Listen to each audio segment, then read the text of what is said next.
আরজিকর কাণ্ডে যখন তোলপাড় হয়েছিল গোটা রাজ্য, আরজিকরে তরুণী চিকিৎসককে খুন এবং ধর্ষণ কাণ্ডে যখন উত্তাল হয়ে উঠেছিল রাজ্য রাজনীতি, ঠিক তখন কলকাতা পুলিশের কমিশনার ছিলেন বিনীত গোয়েল। বিনীত গোয়েলের বিরুদ্ধে উঠেছিল একাধিক বিস্ফোরক অভিযোগ। বিনীত গোয়েলকে পদত্যাগের দাবিতে রীতিমতো একেবারে হইচই পড়ে গিয়েছিল গোটা রাজ্য জুড়ে। আর ঠিক সেই মুহূর্তে বিনীত গোয়েলের এক ভুলে রীতিমতো বিনীত গোয়েলের বিরুদ্ধে কলকাতা হাইকোর্টে মামলা দায়ের হয়েছিল।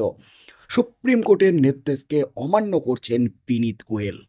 সুপ্রিম কোর্টের নির্দেশ অমান্য, এবং তাই বিনীত গোয়েলের বিরুদ্ধে এফআইআর দায়ের করে এক্ষুনি গ্রেপ্তার করতে হবে, এমনই দাবি নিয়ে কলকাতা হাইকোর্টে মামলা দায়ের হয়েছিল।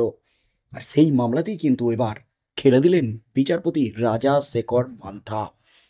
বিচারপতি রাজা শেখর মান্থার চরম নির্দেশে রীতিমতো হইচই পড়ে গেল একেবারে গোটা রাজ্য জুড়ে। চাপ বাড়ল বিনীত গোয়েলের উপর। বিনীত গোয়েলকে পদত্যাগ করতে হবে, বিনীত গোয়েলকে সরিয়ে দিতে হবে। আন্দোলনরত জুনিয়র চিকিৎসকদের একটা বিরাট দাবি ছিল। সেই দাবিতে সম্মতি দিয়ে শেষমেশ রাজ্যের মুখ্যমন্ত্রী মমতা ব্যানার্জি বিনীত গোয়েলকে সরিয়ে দেন। বিনীত গোয়েলের জায়গায় নতুন পুলিশ কমিশনার হিসাবে নিয়োগ করেন মনোজ ভার্মাকে। তবে বিনীত গোয়েলকে সরিয়ে দিলেও শেষ রক্ষা কিন্তু হয়নি বিনীত গোয়েলের। চরম বিপাকে পড়ে গেছেন, চরম ফ্যাসাদে পড়ে গেছেন বিনীত গোয়েল। কারণ তিলোত্তমার নাম, ধর্ষিতা এবং মৃতা চিকিৎসক তিলোত্তমার আসল নাম, প্রকৃত নাম সংবাদ মাধ্যমের সামনে বারবার বলেছিলেন বিনীত গোয়েল, যা সুপ্রিম কোর্টের নিয়ম বিরুদ্ধ। সুপ্রিম কোর্ট থেকে যে নির্দেশ দেওয়া হয়েছিল ধর্ষিতা এবং যিনি খুন হয়েছিলেন তার নাম এভাবে জনসমক্ষে বলা যাবে না, সোশ্যাল মিডিয়াও তার নাম প্রকাশ করা যাবে না, সুপ্রিম কোর্টের নির্দেশ। আর সেই নির্দেশকে অমান্য করেছিলেন বিনীত গোয়েল। তাই বিনীত গোয়েলের বিরুদ্ধে মামলায় রীতিমতো চরম নির্দেশ একেবারে বিচারপতি রাজা শেখর মান্থার। তবে কি বিনীত গোয়েলের বিরুদ্ধে এফআইআর দায়ের হবে? এফআইআর দায়ের করে কি তার বিরুদ্ধে পদক্ষেপের নির্দেশ দেবে আদালত? যা সিদ্ধান্ত নিলেন বিচারপতি রাজা শেখর মান্থার ডিভিশন বেঞ্চ, তাতেই কিন্তু রীতিমতো হইচই পড়ল গোটা রাজ্য জুড়ে। আরজি করে নির্যাতিতা ডাক্তারি ছাত্রীর নাম প্রকাশ্যে আনার অভিযোগে কলকাতা পুলিশের প্রাক্তন পুলিশ কমিশনার বিনীত গোয়েলের বিরুদ্ধে আগেই কলকাতা হাইকোর্টে দায়ের হয়েছিল জনস্বার্থ মামলা। ওই মামলায় সব পক্ষের থেকে হলফনামা তলব করল কলকাতা হাইকোর্ট। এই নির্দেশ দিয়েছেন বিচারপতি রাজা শেখর মান্থা এবং বিচারপতি অজয় কুমারের ডিভিশন বেঞ্চ। মামলার গ্রহণযোগ্যতা নিয়ে প্রশ্ন তুলে এদিন আদালতে পিটিশন জমা দিয়ে আর্জি জানান বিনীত গোয়েলের আইনজীবী। অন্যদিকে এই মামলায় হলফনামা পেশ করার জন্য আদালতের কাছে সময় চেয়ে নেন কেন্দ্রের আইনজীবী। এরপরই মামলায় সব পক্ষকে হলফনামা জমা দেওয়ার নির্দেশ দেন আদালত। বিচারপতি রাজা শেখর মান্থা এই মামলায় সব পক্ষকে হলফনামা জমা দেওয়ার নির্দেশ দিয়েছেন। মামলার পরবর্তী শুনানি হবে 24শে জুন। অর্থাৎ বিনীত গোয়েল তিনি কিন্তু আটকানোর চেষ্টা করছেন। তার বিরুদ্ধে যে অভিযোগ উঠেছে এই অভিযোগের কোনো সারবত্তা নেই, এই অভিযোগ ভিত্তিহীন, এমনই কিন্তু দাবি করেছেন। তবে বিনীত গোয়েল যাই দাবি করুন না কেন, সুপ্রিম কোর্টের যে নির্দেশ সেই নির্দেশ তিনি অমান্য করেছেন, এমনই দাবি কিন্তু মামলাকারীদের আইনজীবীর। তাই এই নিয়ে যখন বাক বিতণ্ডা, বাক যুদ্ধ শুরু হয়ে যায় সুপ্রিম কোর্টের এই নির্দেশ নিয়ে কলকাতা হাইকোর্টে বিচারপতি রাজা শেখর মান্থার সামনে, ঠিক তখনই বিচারপতি রাজা শেখর মান্থা খেলা ঘুরিয়ে চরম নির্দেশ দেন সমস্ত পক্ষকে হলফনামা জমা দিতে হবে এবং 24শে জুন এই মামলার পরবর্তী শুনানি হতে চলেছে।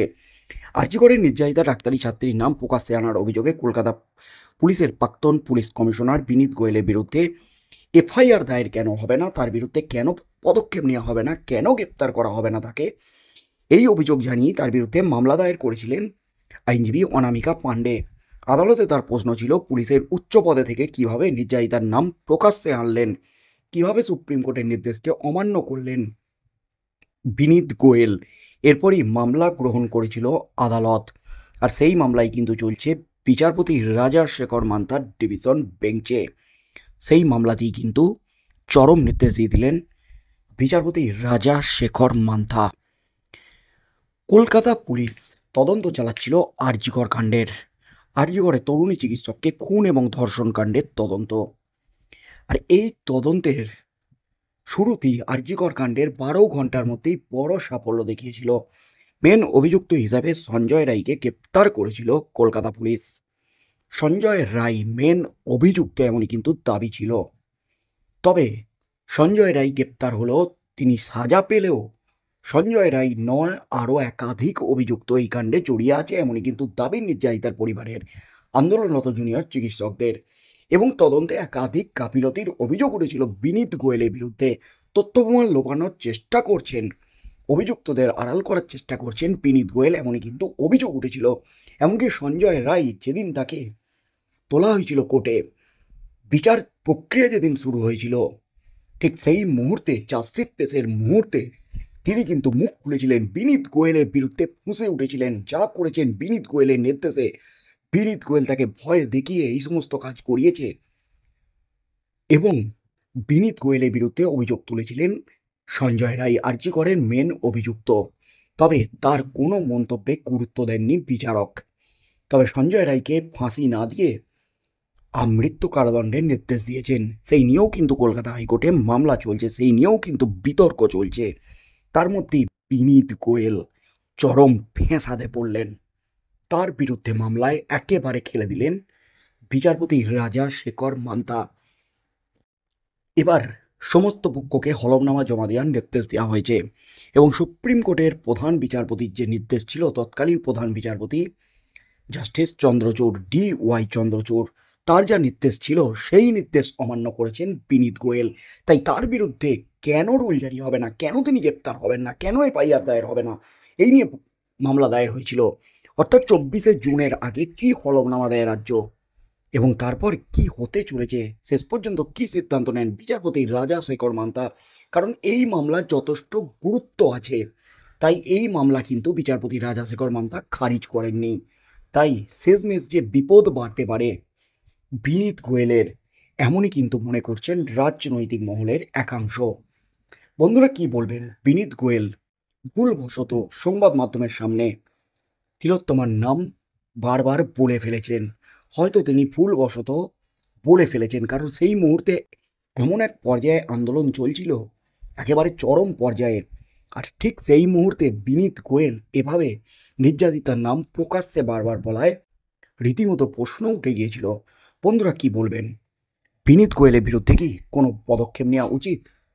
কিন্তু বিনীত গোয়েল যেটা দাবি করেছেন, এই ধরনের মামলার কোনো সারবত্তা নেই, তিনি কিন্তু ভুল স্বীকার করেননি। বন্ধুরা আপনারা কি বলবেন? আপনাদের মতামত অবশ্যই আমাদের কমেন্ট বক্সে কমেন্ট করে জানান। আগামী 24শে জুন কি হতে চলেছে, কি সিদ্ধান্ত নিতে চলেছেন বিচারপতি রাজাশেখর মান্থা, সেদিকেই চোখ থাকবে গোটা রাজ্যের।